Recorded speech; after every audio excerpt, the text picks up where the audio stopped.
Hello दोस्तों, स्वागत है आपका आज का मेरी इस नई कहानी में। दोस्तों, आज की कहानी बहुत ही ज़्यादा खूबसूरत, बहुत ही ज़्यादा प्यारी है। तो दोस्तों, इस कहानी में आखिर तक बने रहना और कहानी सुनकर मुझे कमेंट बॉक्स में ज़रूर बताना कि आपको ये कहानी कैसी लगी। चलो हम ज़्यादा देर नहीं करते हैं और कहानी की शुरुआत करते हैं। दोस्तों, आज मेरे जीवन का वो दिन था जिसे मैं कभी नहीं चाहती थी। मेरी शादी का दिन था वो। मैंने अपने माता पिता से साफ साफ कह दिया था कि मैं इस रिश्ते के लिए हरगिज़ तैयार नहीं हूँ। मेरे माँ ने एक भी मेरी बात नहीं मानी और एक गहरा रहस्य छुपाया हुआ मुझे बताया था, जिसे मैं किसी भी कीमत पर दुनिया के सामने नहीं लाना चाहती थी। मैंने अपनी माँ के सामने गिड़गिड़ाकर कहा था, माँ प्लीज़ मेरी शादी मत करो। मेरी आंखों में आंसू थे, लेकिन मेरी बातों का उन पर कोई भी असर नहीं हो रहा था। माँ ने दुखी स्वर में कहा, बेटी तुम हमारी इकलौती संतान हो। हम चाहते हैं कि तुम्हारा भविष्य सुरक्षित हो जाए। हमारे जाने के बाद तुम्हारा क्या होगा? शादी एक ऐसा रिश्ता है जो तुम्हें एक मजबूत सहारा बना देगा और तुम्हें मजबूत सहारा भी देगा। तुम वहाँ पर बहुत ज़्यादा खुश रहोगी और हम भी चैन से जी सकेंगे। उनकी आंखों में मेरे लिए चिंता साफ साफ झलक रही थी। जब मैंने और ज़्यादा जिद की तो माँ ने मेरे सामने हाथ जोड़ लिए। उनकी ये हालत देखकर मेरा दिल एकदम से टूट गया था। मैं उनकी इस मिन्नत को ठुकरा नहीं पाई। मजबूरी में ही सही मैंने इस शादी के लिए हामी भर दी थी। आज मैं दुल्हन बनकर अपने नए घर में आई थी। मेरी ननद ने मुझे कमरे में बिठाया। मैं अंदर ही अंदर डर के मारे काँप रही थी। मेरी दिल की धड़कनें इतनी तेज थी कि मुझे लग रहा था वो मेरे सीने से बाहर ही निकल आएगी। मेरे हाथ पैर ठंडे पड़ चुके थे।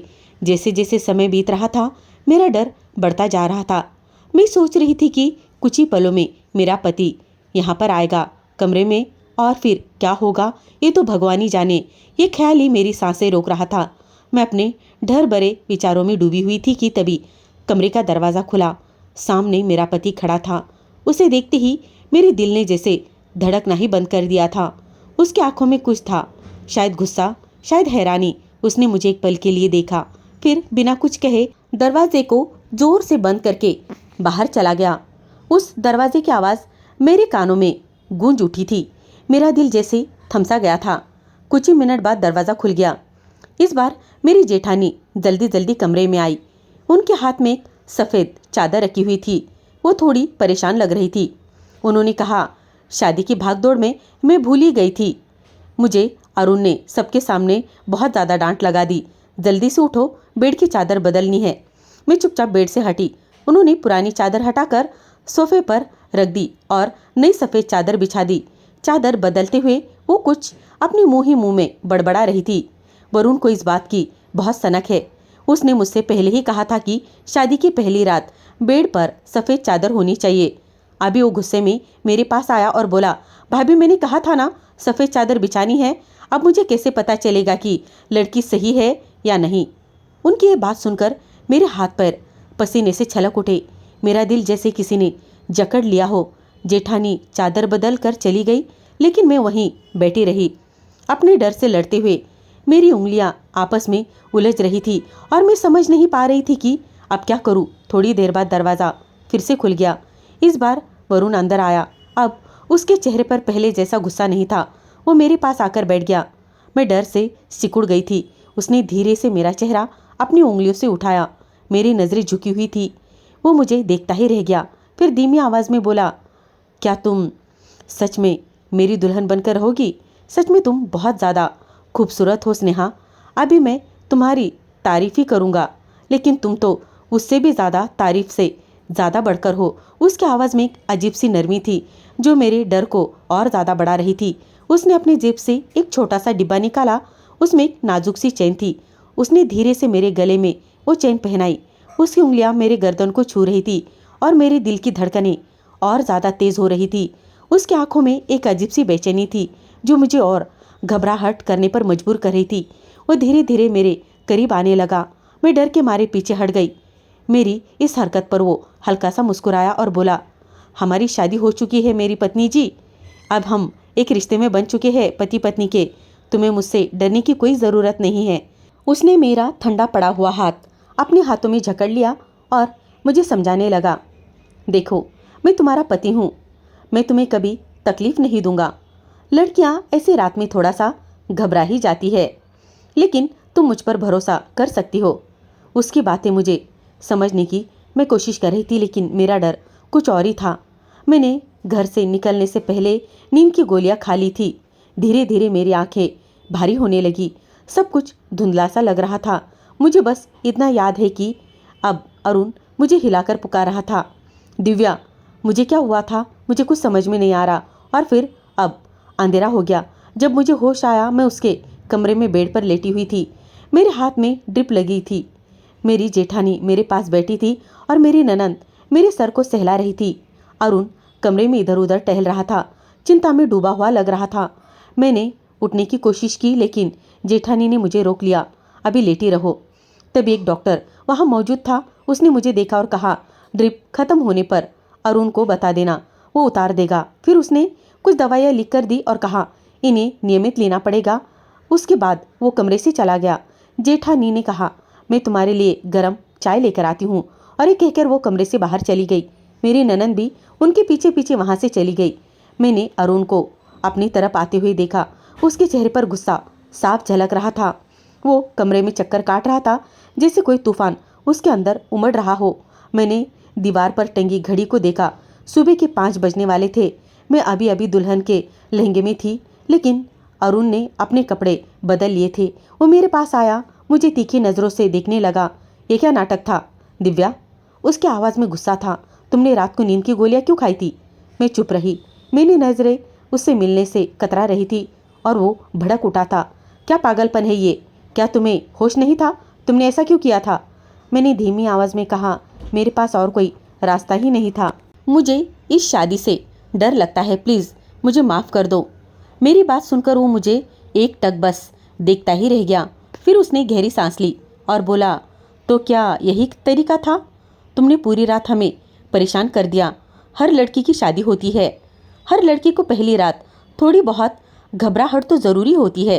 ये तो नया रिश्ता है, नया बंधन है, लेकिन कोई भी लड़की नींद की गोलियां खाकर नहीं आती है। मेरी ड्रिप अब खत्म हो चुकी थी। अरुण ने धीरे से ड्रिप उतारी और मेरे पास बैठ गया। उसकी आवाज़ अब थोड़ी नरम लग रही थी। मैंने इस रात के लिए कितने ख्वाब सजाए थे दिव्या, लेकिन शायद तुम्हें अभी वक्त चाहिए। मैं तुम्हें थोड़ा सा समय देता हूँ ताकि तुम इस रिश्ते के लिए तैयार हो सको, लेकिन रात वाला नाटक दोबारा नहीं होना चाहिए। उसकी बात सुनकर मेरे दिल को थोड़ी सी राहत मिली। यही तो मैं चाहती थी, वो मुझसे दूरी बनाए रखे। मेरा एक गहरा राज था जिसे मैं किसी भी कीमत पर उसके सामने लाना ही नहीं चाहती थी। लेकिन ये कितने दिन तक चल पाता? वो मुझे कितना वक्त दे सकता था? 4 दिन, 1 हफ्ता, उससे ज़्यादा 1 महीना। उसकी आंखों में बेचैनी थी जो मुझसे साफ वो देखी जा रही थी। मैं समझ नहीं पा रही थी कि आखिर उसके इस बढ़ते जज्बात को मैं कैसे रोकूं, कैसे काबू में कर पाऊँ। वो मेरे चेहरे को गौर से देख रहा था। मेरे मन में ना कोई उत्साह था, ना कोई खुशी। ये शादी मेरी मर्जी से नहीं हुई थी, एक मजबूरी थी।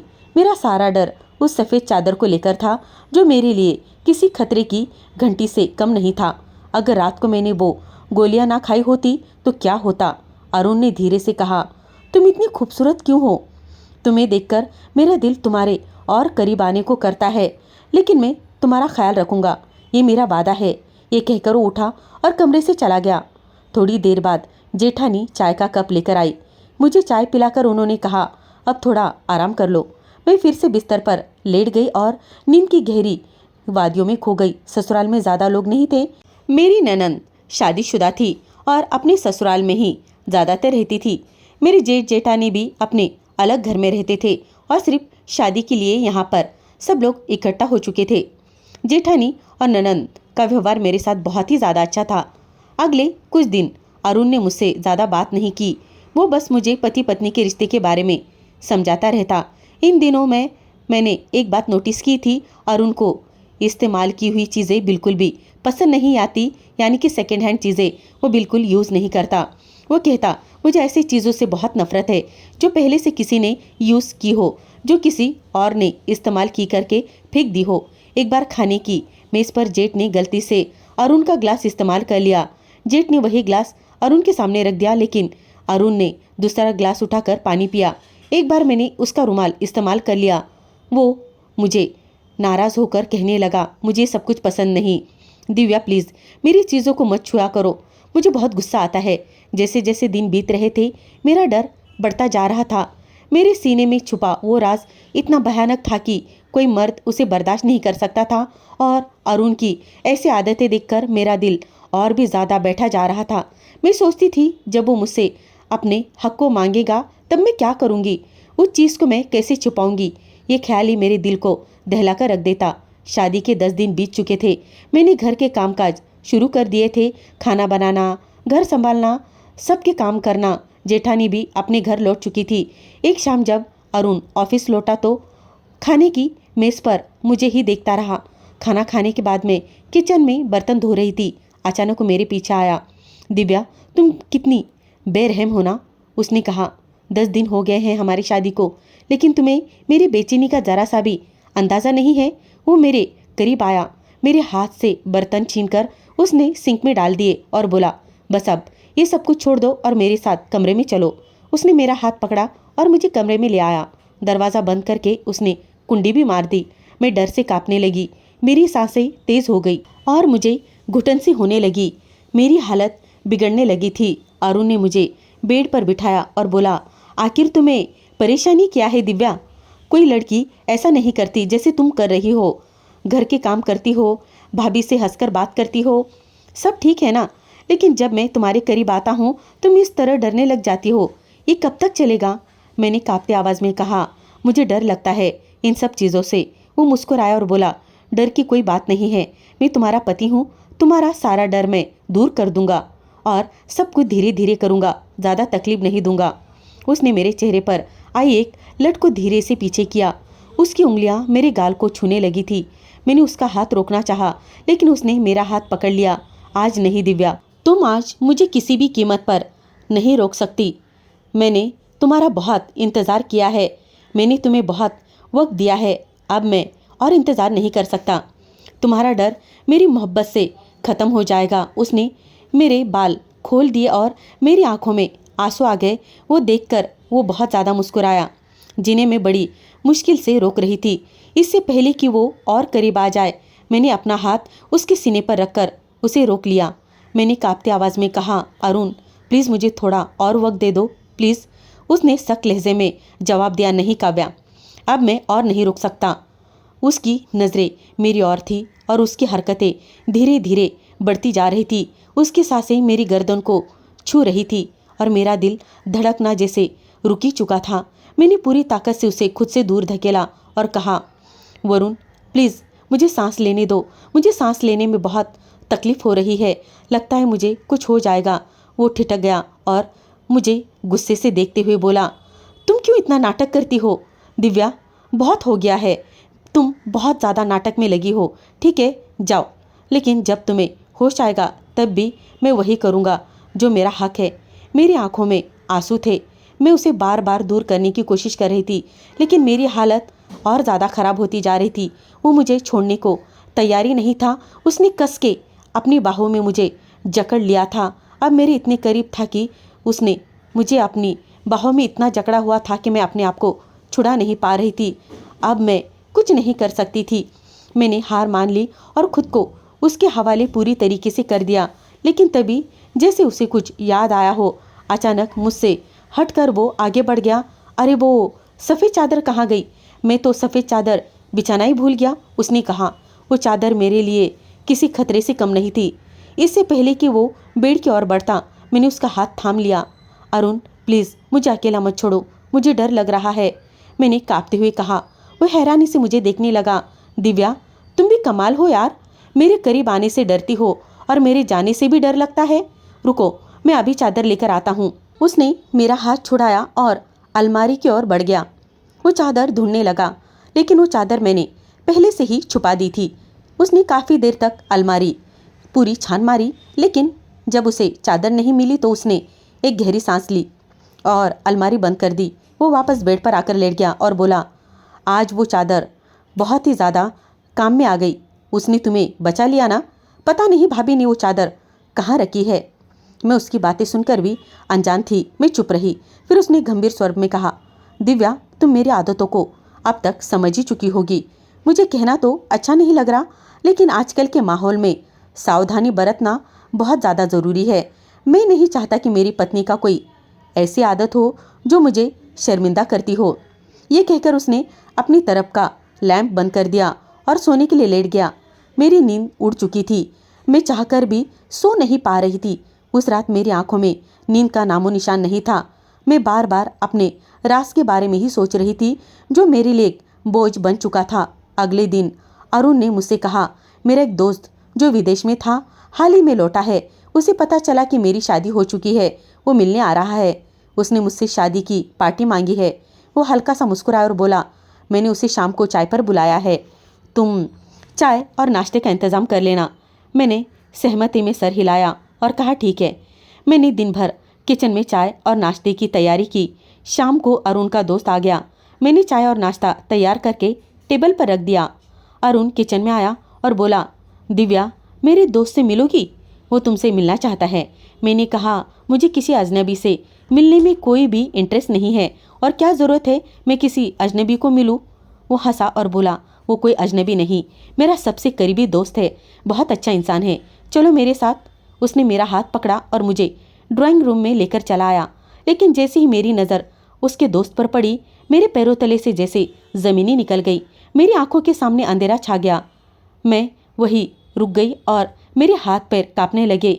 अरुण ने चिंता से पूछा, दिव्या, क्या हुआ है तुम्हें? चलो, मेरे दोस्त ने तुम्हें बुलाया है, मैं मिलवाना चाहता हूँ, वो तुम्हें देखना चाहता है। मैंने कांपते हुए आवाज़ में कहा, अरुण, मेरा सर चकरा रहा है, मैं थोड़ा कमरे में आराम करना चाहती हूँ। मेरी हालत देखकर उसने कुछ नहीं कहा और खुद अपने दोस्त के पास चला गया। मैं कमरे में भागी और दरवाज़ा बंद कर लिया। मैं फूट फूट कर रोने लगी। मेरे डर की वजह वही इंसान था जो अभी ड्राइंग रूम में बैठा हुआ था, उसका दोस्त बनकर। ये वही शख्स था जिसे मैं भूल जाना चाहती थी, आज मेरे सामने आकर खड़ा हो चुका था। उसका नाम था धर्मेश सक्सेना। मेरी उससे पहली मुलाकात एक किताबों की दुकान में हुई थी। मैं एक खास डायरी खरीदना चाहती थी और संजोग से ये वही सक्सेना था। उस दुकान में वैसी ही डायरी बस एक ही थी। हम दोनों के बीच उस डायरी को लेकर थोड़ी नोकझोंक हुई थी, लेकिन आखिर में उसे वो डायरी मुझसे छीन ही ली। उसने उस डायरी से पहले पन्ने पर अपना नाम लिखा और घर पर चला गया। घर आने पर जब मैंने खोली तो उसका नाम और नंबर देखकर मुझे बहुत ज़्यादा गुस्सा आया था, क्योंकि उसने छीनकर भी वो डायरी मुझे वापस लौटा दी। अब मैं डायरी मेरे किसी काम की नहीं रही थी, इसलिए लौटाना चाहती थी। मैंने गुस्से में उस नंबर पर फ़ोन किया और उसे खूब सारी डांट लगा दी। मेरी डायरी पर आपने आपका नाम और नंबर क्यों लिखा? अब ये मेरे किसी काम की नहीं रही। लेकिन उसी गुस्से से शुरू हुई हमारी बातचीत धीरे धीरे दोस्ती में कब बदल गई पता ही नहीं चला। बातों का सिलसिला बढ़ता गया और न जाने कब मुझे उस इंसान से प्यार हो गया और उसने भी मुझसे अपने प्यार का इजहार कर दिया। पहले तो मेरी और उसकी बातें सिर्फ हल्की फुल्की होती थी, लेकिन धीरे धीरे उसने मेरी तारीफ़ें शुरू कर दी। उसने कहा, जिस दिन मैंने तुम्हें दुकान पर पहली बार देखा, मुझे तुम्हें पहली नज़र में ही प्यार हो गया, तुम अच्छी लगने लगी। मैंने जानबूझकर तुमसे उस डायरी को लेकर बहस की। मुझे डायरी से कोई मतलब नहीं था, मैं तो बस तुमसे बात करना चाहता था, इसलिए मैंने तुमसे वो डायरी छीनी, उसमें अपना नंबर सब कुछ लिख दिया। मैंने शुरू में सोचा कि मैं बस आम दोस्ती करूँगा, जैसे मेरी सहेलियाँ करती है और दोस्त करते हैं, लेकिन मुझे क्या पता था कि ये दोस्ती धीरे धीरे प्यार में बदल जाएगी। सक्सेना मुझे इतना अच्छा लगने लगा कि मैं उससे दूरी रह नहीं पाती थी। 5 महीने में हमारा रिश्ता इतना गहरा हो गया कि हम एक दूसरे के बिना अधूरे से लगने लगे। हम हर बात शेयर करने लगे, यहाँ तक कि वो बातें भी जो शायद हमने नहीं करनी चाहिए थी। उस उम्र में जज्बात इतने तेज़ हो जाते हैं कि सही गलत का ख्याल ही नहीं रहता। मैं उस वक्त सिर्फ 17 साल की थी, इंटर की पढ़ाई कर रही थी। वे उम्र में थी जब आसानी से रास्ता भटक जाते हैं लोग। एक दिन सक्सेना ने मुझे अपने पास के करीबी बगीचे में मिलने के लिए बुलाया। अब फ़ोन पर बातें करने में मेरा मन नहीं लगता था। मैंने सोचा एक बार मिल ही लेती हूँ, क्या हो जाएगा, और मैं उसे मिलने के लिए बस चली गई। जब हम मिले तो हमारी आंखों में एक अजीब सी बेचैनी थी। हमारी मुलाकातें बढ़ने लगी। एक दिन सक्सेना ने कहा, दिव्या, मेरे दोस्त का घर खाली है, वहाँ चलते हैं। मुझे थोड़ा डर लग रहा था, लेकिन उसके भरोसे पर मैं मान गई। उस खाली घर में सक्सेना ने बताया मैं अपने चचेरे भाई के साथ लंदन जा रहा हूँ पढ़ाई पूरी करने के लिए। 3 साल बाद लौटूंगा और फिर तुम्हारे लिए रिश्ता मांगूंगा। तब तक मैं अच्छे से सेटल हो जाऊंगा और तुम्हारे घर वाले मान भी जाएंगे और मना नहीं करेंगे। उसकी बात सुनकर मेरी आंखें भर आई। मैंने कहा, सक्सेना जी, 3 साल बहुत ज़्यादा होते हैं। मैं तुम्हारे बिना कैसे रहूँगी। वो भी उदास था। उसने मुझे गले लगाया और कहा, बस एक ऐसी याद दे दो जो मुझे वहाँ अकेलेपन में सहारा दे दे। मैं डर गई। मैंने कहा, करना क्या चाहते हो और कहना क्या चाहते हो। लेकिन उसके प्यार और अपने जज्बातों के आगे मैं कमज़ोर पड़ चुकी थी। उस दिन हम इतने करीब आ गए कि जो नहीं होना चाहिए था वो भी हमने कर दिया था। वो सब कुछ हदें पार हो गई थी। जब सब खत्म हुआ मैं बस रो रही थी। सक्सेना ने मुझे तसल्ली देते हुए कहा, दिव्या, मैं तुमसे कभी धोखा नहीं करूँगा। तुम चिंता मत करो, तुम अभी छोटी हो। जब तक हमारी पढ़ाई पूरी होगी मैं लौट भी आऊँगा। बस तुम शादी मत करना और मेरा इंतज़ार करना। वो चला गया। पहले कुछ महीनों तक उसकी कॉल्स आती रही, लेकिन धीरे धीरे वो कम होने लगी। फिर उसका फ़ोन बंद रहने लगा। मैंने बहुत कोशिश की लेकिन उससे कोई भी संपर्क नहीं हुआ। 4 साल तक मैंने उसका इंतज़ार किया लेकिन वो नहीं आया। अब मैं 21 साल की हो चुकी थी। मेरे घर वाले मेरी शादी की बातें करने लगे। मैं हर बार कोई ना कोई बहाना बना देती, लेकिन अरुण का रिश्ता ऐसा था कि मैं मना नहीं कर पाई। वो एक अच्छा सुलझा हुआ लड़का था जिसे मैं कोई भी कमी नहीं निकाल सकती थी। मेरे माँ बाप ने मेरी शादी उससे तय कर दी। शादी के पहली रात जब वो सफ़ेद चादर बिछाई, मेरा दिल डर से कांपने लगा। मैं जानती थी कि मेरा राज खुलेगा और मैं सब यहाँ पर ख़त्म करके वापस चली जाऊँगी। लेकिन मैं जाना नहीं चाहती थी क्योंकि मैं इससे प्यार करने लगी थी। अरुण को अपनी पत्नी का पवित्रता का सबूत चाहिए था और मैं अगर उसे दे देती तो वो पहचान जाता कि मैं अब तक कुंवारी नहीं रही, बल्कि मेरा इस्तेमाल पहले से ही हो चुका है और वो मुझे सबूत मेरे पास से किसी भी हालत में मांग ही लेता और मैं उसे क्या कहती। उस रात मैंने किसी तरह नींद की गोलियां का सहारा लिया, लेकिन अब वो अचानक सक्सेना सामने आया। मेरे लिए किसी बुरे सपने से कम नहीं था। वो मेरे पति का दोस्त बनकर मेरे घर में ही था। 4 साल तक जो गायब रहा वो अब मेरी ज़िंदगी बर्बाद करने क्यों आया था। शाम से रात हो चुकी थी। अरुण कमरे में आया और मुझे उदास देखकर पूछा, दिव्या, क्या हुआ, तुम ठीक तो हो। मैंने जल्दी से कहा, बस मेरा सर दुख रहा है। उसने चिंता से कहा, चलो मैं तुम्हें डॉक्टर के पास ले चलता हूँ। मैंने मना कर दिया, नहीं, मैं दवा ले लूँगी तो ठीक हो जाऊँगी। मैं अंदर ही अंदर टूट चुकी थी। सक्सेना की मौजूदगी मेरे लिए एक डर बन चुकी थी। अरुण ने कुछ देर बाद कहा, दिव्या, सक्सेना मेरा बहुत पुराना दोस्त है। मैं चाहता था कि तुम भी हमारे साथ बैठकर कुछ पल बिताओ। फिर उसने गहरी सांस लेते हुए कहा, तुम्हें पता है सक्सेना के साथ बहुत बुरा हुआ। मैंने हैरानी से पूछा, क्या हुआ उसके साथ। अरुण ने बताया, उसे एक लड़की से प्यार हुआ था। वो उससे शादी करना चाहता था। उसकी खातिर वो विदेश भी चला गया ताकि अच्छी नौकरी पाकर उससे शादी कर सके। लेकिन उस लड़की ने उसे धोखा दे दिया। विदेश में उसके साथ एक बहुत बड़ा हादसा हुआ जिससे उसकी एक टांग खराब हो गई। अब वो लाठी के सहारे चलता है। उस हादसे में उसका फ़ोन भी चोरी हो गया और उस लड़की का नंबर भी उस फ़ोन में था, वो चला गया। वो चाह कर भी उससे बात नहीं कर पाया। जिस कंपनी में उसे नौकरी मिली थी उन्होंने उसका इलाज करवाया, लेकिन उसे 4 साल तक वहाँ रुकना पड़ा। उसे भारत लौटने की इजाज़त नहीं थी। जब वो वापस आया तो उसे पता चला कि उस लड़की की शादी हो चुकी है। उसने सक्सेना का इंतज़ार नहीं किया। अरुण ने फिर गंभीर स्वर में कहा, दिव्या, इसलिए मैं शादी की पहली रात वो सफ़ेद चादर बिछाना चाहता था। मैंने ऐसी कई कहानियाँ सुनी हैं जहाँ लड़कियाँ शादी से पहले गलत रास्ते पर चली जाती है और अपने पति को धोखा दे देती है। मुझे ऐसी लड़की नहीं चाहिए थी जो पहले से अपने पवित्रता को खो चुकी हो। उसकी बातें सुनकर मेरा दिल जैसे थमसा गया था और बर्दाश्त नहीं कर पाई। मैं तुरंत ही अरुण के पास चली गई और फूट फूट कर रोने लगी। उसने हैरान होकर पूछा, दिव्या, क्या हुआ है तुम्हें, तुम इतना ज़्यादा क्यों रो रही हो। मैंने उसके सामने हाथ जोड़ लिए और कहा, अरुण, मुझे माफ़ कर दो। मैंने तुमसे बहुत बड़ा सच छुपाया है। मैं अब और झूठ नहीं बोल सकती। रोते हुए मैंने उसे सब कुछ बता दिया। मैंने सक्सेना से प्यार किया था। मैंने उसके 3 साल तक इंतजार में बिताए थे, लेकिन मुझे नहीं पता था कि उसके साथ इतना बड़ा हादसा हुआ था। मैंने सोचा उसने मुझे धोखा दिया है।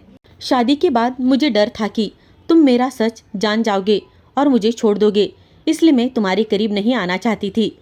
तुम्हारी आदत को देखकर मुझे लगता था कि तुम मुझे कभी स्वीकार नहीं कर पाओगे, क्योंकि तुम्हें इस्तेमाल की गई चीज़ें हरगिज पसंद नहीं थी। लेकिन आज मैंने तुम्हें सब सच बता दिया है। चाहो तो मुझे माफ़ कर दो, चाहो तो सज़ा दे दो। मेरी बात सुनकर अरुण की आंखों में गुस्सा तैरने लगा था।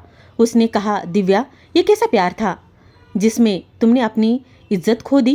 प्यार और इज्जत एक औरत को तो उसका पति दे सकता है, कोई और नहीं।